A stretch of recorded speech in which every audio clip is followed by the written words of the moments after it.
പത്തനംതിട്ടയിലെ നഴ്സിംഗ് വിദ്യാർത്ഥിനി അമ്മു സജീവന്റെ മരണത്തിൽ കൂടുതൽ പേർക്ക് പങ്കുണ്ടെന്ന് കുടുംബം. സംഭവത്തിന് പിന്നിലുള്ള എല്ലാവരെയും നിയമത്തിന് മുന്നിൽ കൊണ്ടുവരണമെന്നും കോളേജ് അധികൃതരുടെ പങ്കടക്കം അന്വേഷിക്കണമെന്നും കുടുംബം.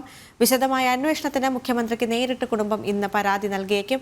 എസ് ശാലിനി ചേർന്നുണ്ട്. ശാലിനി, നമുക്കറിയാം കൂടുതൽ വിദ്യാർത്ഥികൾക്ക് ഈ ഒരു വിഷയത്തിൽ പങ്കുണ്ടെന്ന് നേരത്തെ തന്നെ കുടുംബം പറഞ്ഞിരുന്നതാണ്. മാത്രവുമല്ല, ഹോസ്റ്റലിൽ നടന്ന സംഭവങ്ങൾ എന്തുകൊണ്ടാണ് ഹോസ്റ്റൽ വാർഡനടക്കം ഈ ഒരു വിഷയത്തിൽ ഇടപെടാതിരുന്നത്? മാത്രവുമല്ല, ഐ ക്വിറ്റ് എന്ന് എഴുതിയത് അമ്മു അല്ല, മറ്റെന്തോ അവിടെ സംഭവിച്ചിട്ടുണ്ട് എന്നും കുടുംബം പറയുന്നുണ്ട്, അല്ലേ?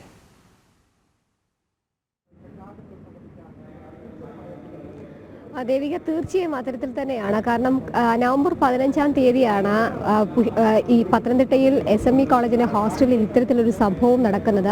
ആ സംഭവത്തിന് പിന്നിൽ ഗുരുതരമായിട്ടുള്ള ആരോപണങ്ങളാണ് കുടുംബം ആദ്യം മുതൽ തന്നെ ഉന്നയിക്കുന്നത്. പ്രത്യേകിച്ച് 3 പെൺകുട്ടികൾ മാത്രമല്ല ഈ ഒരു കൃത്യത്തിന് പിന്നിൽ പ്രവർത്തിച്ചത്. കോളേജ് അധികൃതരുടെ ഭാഗത്തു നിന്ന് വീഴ്ചയുണ്ടായിട്ടുണ്ട്, ഹോസ്റ്റൽ അധികൃതരുടെ ഭാഗത്തു നിന്ന് വീഴ്ചയുണ്ടായിട്ടുണ്ട് എന്നുള്ളതാണ് കുടുംബം ആരോപിക്കുന്നത്. ഇതിൽ കൃത്യമായ അന്വേഷണം വേണമെന്നുള്ളൊരു ആവശ്യം കൂടി കുടുംബം ഈ ഘട്ടത്തിൽ മുന്നോട്ട് വെക്കുകയാണ്. ഇതിന്റെ ഭാഗമായിട്ടാണ് മുഖ്യമന്ത്രി പിണറായി വിജയൻ അടക്കമുള്ളവർക്ക് പരാതി നൽകാൻ കുടുംബം ആലോചിക്കുകയും ചെയ്തിട്ടുള്ളത്. ഗവർണർ, ചാൻസലർ കൂടിയാണ് ഗവർണർ. സ്വാഭാവികമായും കോളേജ് ചാൻസലർ എന്ന നിലയിലും അല്ലെങ്കിൽ സർവകലാശാല ചാൻസലർ എന്ന നിലയിലും ഗവർണർക്ക് കൂടി ഒരു പരാതി കുടുംബം നൽകുമെന്നുള്ളതാണ് വരും മണിക്കൂറിൽ നമുക്ക് അറിയാൻ സാധിക്കുന്നത്. എന്തായാലും അത്തരത്തിലൊരു നടപടിയിലേക്ക് കുടുംബം കടക്കുകയുമാണ്. കൃത്യമായൊരു അന്വേഷണം ഈ സംഭവത്തിൽ വേണം. പക്ഷേ അന്വേഷണം പോലീസിന്റെ ഭാഗത്തുനിന്ന് നടക്കുന്നുണ്ട്. സ്വാഭാവികമായും ആരോഗ്യ സർവകലാശാല VC ഡോക്ടർ മോഹൻ കുന്നുമ്മൽ നിയോഗിച്ചിട്ടുള്ള സമിതിയുടെ അന്വേഷണം ഒരു ഭാഗത്ത് നടക്കുകയാണ്. ഈ 2 അന്വേഷണങ്ങൾക്കും കൃത്യമായിട്ടുള്ള കുറ്റക്കാരെ കണ്ടെത്താൻ കഴിയുമെന്നുള്ളതാണ് കുടുംബം പ്രതീക്ഷ അർപ്പിക്കുകയും ചെയ്തിട്ടുള്ളത്. പ്രത്യേകിച്ച് നവംബർ 15-ാം തീയതി സംഭവം നടക്കുന്ന വൈകുന്നേരം ഐ ക്വിറ്റ് എന്ന് എഴുതിയ ഒരു നോട്ട് അവിടെ നിന്ന് കണ്ടെടുത്തിട്ടുണ്ട്. ഒപ്പം തന്നെ ഈ പെൺകുട്ടിയുടെ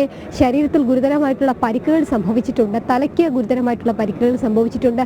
ഇതൊക്കെ സ്വമേധയാ ഒരു ബിൽഡിങ്ങിന്റെ മുകളിൽ നിന്ന് ചാടുമ്പോൾ ഉണ്ടാകുന്ന പരിക്കുകളാണോ, അതോ അതിനു മുൻപ് എന്തെങ്കിലും അവിടെ നടന്നിട്ടുണ്ടോ എന്നുള്ളൊരു ആശങ്ക അത് കുടുംബം പങ്കുവെക്കുകയും ചെയ്തിട്ടുണ്ട്. അതുകൊണ്ട് പോസ്റ്റ്മോർട്ടം റിപ്പോർട്ട് അടക്കം പുറത്തു വന്നാൽ മാത്രമേ കൂടുതൽ വിവരങ്ങൾ ഇതുമായി ബന്ധപ്പെട്ട് പുറത്തു വരികയുള്ളൂ. എന്തായാലും അതിലടക്കം കാത്തിരിക്കുകയാണ് കുടുംബം എന്നുള്ളതാണ്. അതേസമയം തന്നെയാണ് ഈ ഒരു സംഭവം വിളിച്ച് കുടുംബത്തെ അറിയിക്കുന്നതിലടക്കം കോളേജിന്റെ ഭാഗത്തു നിന്നും ഹോസ്റ്റലിന്റെ ഭാഗത്തു നിന്നും വീഴ്ചകൾ ഉണ്ടായിട്ടുണ്ട്. പെൺകുട്ടിയെ മറ്റൊരു ആശുപത്രിയിലും കാണിക്കാതെ പത്തനംതിട്ടയിൽ നിന്നും നേരെ തിരുവനന്തപുരത്തേക്ക് എത്തിച്ചതിലും ദുരൂഹതയുണ്ട് എന്നുള്ളതാണ് കുടുംബം ആരോപിക്കുകയും ചെയ്യുന്നത്. ഈ ഘട്ടത്തിലാണ് കാര്യമായ അന്വേഷണം ഈ സംഭവത്തിൽ വേണമെന്നൊരാവശ്യം ഇവർ മുന്നോട്ട് വെക്കുകയും ചെയ്തിട്ടുള്ളത്. എന്തായാലും ഇന്ന് തന്നെ മുഖ്യമന്ത്രിക്ക് പരാതി അടക്കം നൽകുമെന്നുള്ളതാണ് കുടുംബം നൽകുന്നത്.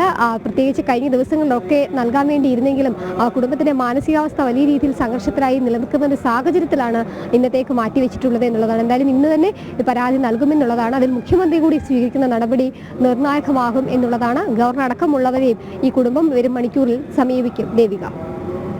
ശരി, തത്സമയം ചേർന്നത് എസ് ശാലിനി.